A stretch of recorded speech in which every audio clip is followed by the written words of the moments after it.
मंडळी, राजकारणात निवृत्तीचं वय नसतं असं म्हटलं जातं. प्रत्येकाने आपापल्या कार्यक्षमतेनुसार आणि स्वइच्छेने राजकारणातून निवृत्ती घ्यायची असते असा अलिखित नियम राजकारणात आहे. मात्र भारतात तुम्हाला कोणत्याही विधानसभेचे सदस्य होण्यासाठी किमान 25 वर्ष पूर्ण ही वयोमर्यादा आहे. तरुण आमदारांचा विषय निघालाच तर हमखास मैथिली ठाकूर व तिने केलेल्या वक्तव्याची चर्चा होते. बिहारच्या विधानसभेच्या निवडणुकीत नितीश कुमार, तेजस्वी यादव, प्रशांत किशोर अशा देशातील दिग्गज नेत्यांची चर्चा होती. पण या नेत्यांच्या गर्दीत भाजपच्या एका महिला उमेदवाराची आणि आता देशातील तरुण आमदारांपैकी एक असलेल्या मैथिली ठाकूरची पण चर्चा होती.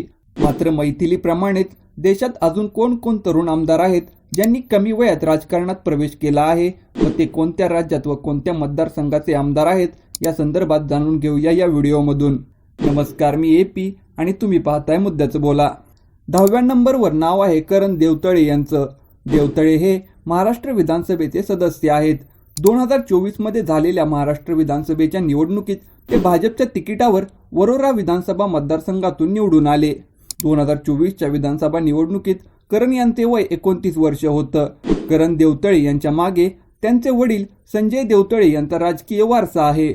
9व्या नंबरवर नाव आहे हर्ष संघवी यांचं. हर्ष संघवी हे गुजरात विधानसभेचे आमदार आहेत. 2012 मध्ये झालेल्या विधानसभा निवडणुकीत ते मांजुरा विधानसभा मतदारसंघातून भाजपच्या तिकिटावर आमदार झाले. 2012 मध्ये झालेल्या विधानसभा निवडणुकीत ते 27 वर्षाचे होते. सध्या हर्ष संघवी हे गुजरातचे गृहमंत्री आहेत. 8व्या क्रमांकावर नाव आहे दर्शन ध्रुव नारायण यांचं. दर्शन हे कर्नाटक विधानसभेचे काँग्रेसचे आमदार आहेत. 2023 मध्ये झालेल्या कर्नाटक विधानसभेच्या निवडणुकीत दर्शन हे नंजनगूड विधानसभा मतदारसंघाचे आमदार झाले. 2023 मध्ये झालेल्या विधानसभेच्या निवडणुकीत दर्शन यांचे वय 28 वर्ष होतं. दर्शन यांचे वडील ध्रुव नारायण कर्नाटकमधील काँग्रेसचे ज्येष्ठ नेते होते. 7व्या नंबरवर नाव आहे यशस्विनी रेड्डी यांचं. रेड्डी या तेलंगणा विधानसभेच्या आमदार आहेत. 2023 मध्ये तेलंगणा विधानसभेच्या निवडणुका पार पडल्या.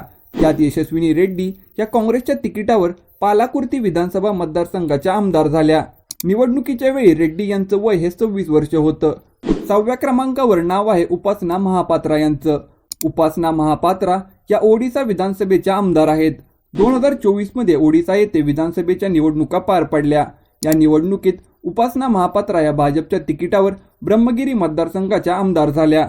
2024 मध्ये त्यांचं वय हे 26 वर्ष होतं. उपासना यांचे वडील ललितेंदू विद्याधर महापात्रा हे काँग्रेसच्या तिकिटावर ब्रह्मगिरी मतदारसंघाचे आमदार झाले होते.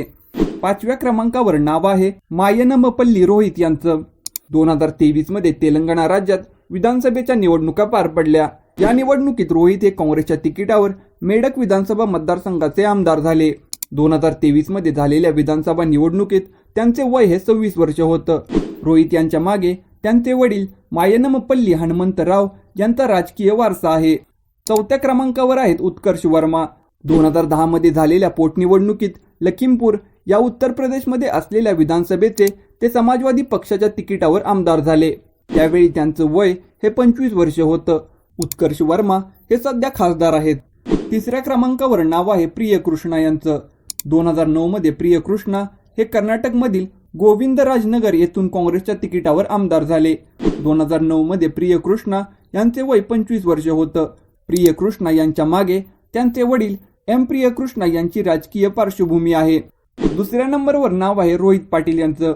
2024 मध्ये महाराष्ट्र विधानसभेच्या निवडणुका पार पडल्या. यात रोहित पाटील हे तासगाव मतदारसंघाचे शरद पवार यांच्या राष्ट्रवादीच्या तिकिटावर आमदार झाले. 2024 मध्ये रोहित पाटील यांचं वय हे 25 वर्ष होतं. रोहित पाटील यांच्या मागे त्यांचे वडील RR पाटील व आई सुमनताई पाटील यांचा राजकीय वारसा आहे. 1ल्या नंबरवर नाव आहे मैथिली ठाकूर यांचं. नुकत्याच बिहारच्या विधानसभेच्या निवडणुका पार पडल्या. यात मैथिली ठाकूर या भारतीय जनता पक्षाच्या तिकिटावर अलीनगर मतदारसंघातून निवडून आल्या. सध्या त्यांचं वय हे 25 वर्ष आहे.